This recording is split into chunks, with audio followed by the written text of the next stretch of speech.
é que as emoções, elas não necessariamente são conscientes. Então, você pode até falar, poxa André, mas voltando para o exemplo lá do leão, tá, eu sei que eu estou sentindo medo na frente do leão, mas você não percebe necessariamente o seu sangue indo para os grandes músculos, sua pupila dilatando. Sabe, as emoções, elas não são conscientes em a grande maioria das emoções que nós temos. A partir do momento que existe consciência, já é uma outra circuitaria cerebral, já passa a ser sentimento.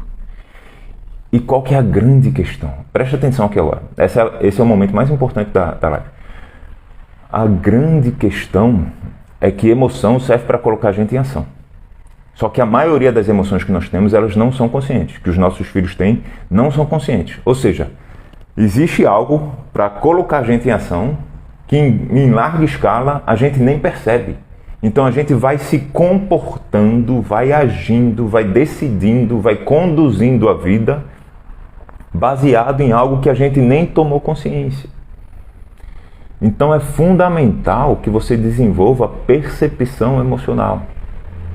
Sabe aquelas pessoas que vão tomando decisões, vão se atropelando, vão ao longo da vida, cara, vão se colocando em situações que elas nem conseguem saber por que elas estão vivendo o que estão vivendo.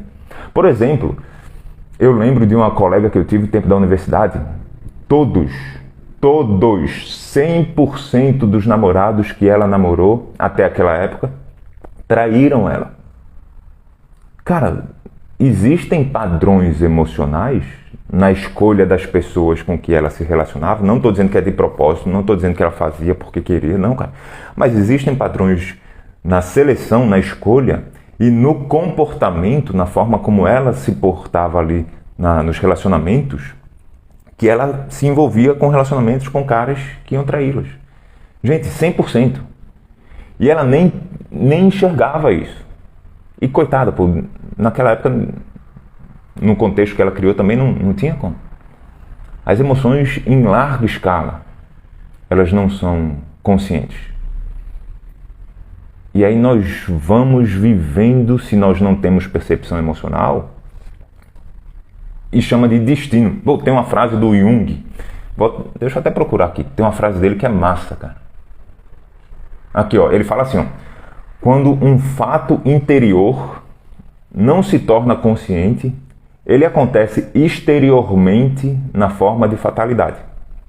Ou seja, voltando para o exemplo lá da minha colega, algum padrão emocional, alguma coisa que ela não enxergava, que vinha para fora, exterior, que eram os caras com que ela se relacionava, como fatalidade, como destino, como horóscopo, como era para ser assim.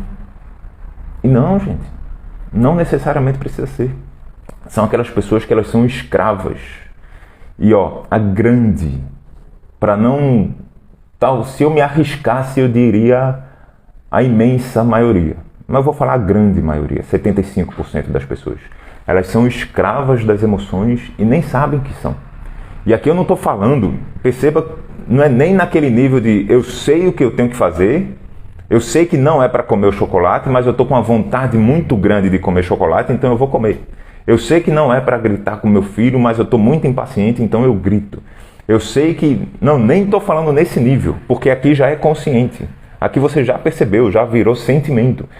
É no nível ainda mais profundo. Eu nem percebo. Tem uma frase famosa que é atribuída a uma mulher, esqueci o nome dela, que ela fala assim, pô, libertei 1000 escravos. Tempo lá da escravatura norte-americana. Libertei 1000 escravos. Libertaria outros 1000 se eles soubessem que eram escravos. E muitas vezes, cara, a grande maioria das pessoas são escravas das suas emoções. Escravas. E nem sabem que são. Por quê? Porque elas não têm percepção emocional. E se elas não têm percepção, a emoção coloca a gente em ação, a gente vai vivendo, tomando decisões ao longo da vida, sem nem entender o que faz a gente tomar aquelas decisões. Você percebe? Então é fundamental que você vá desenvolvendo isso em você. Para que você desenvolva isso nos seus filhos. Para que aquela birra fique mais fácil de você lidar, fique mais fácil para o seu filho lidar. Para que na hora que você chama ele para desligar o desenho para ir dormir, seja mais fácil para você e seja mais fácil para ele. Para que o medo de descer na rampa do skate, não é que ele não sinta o medo, ele vai sentir o medo.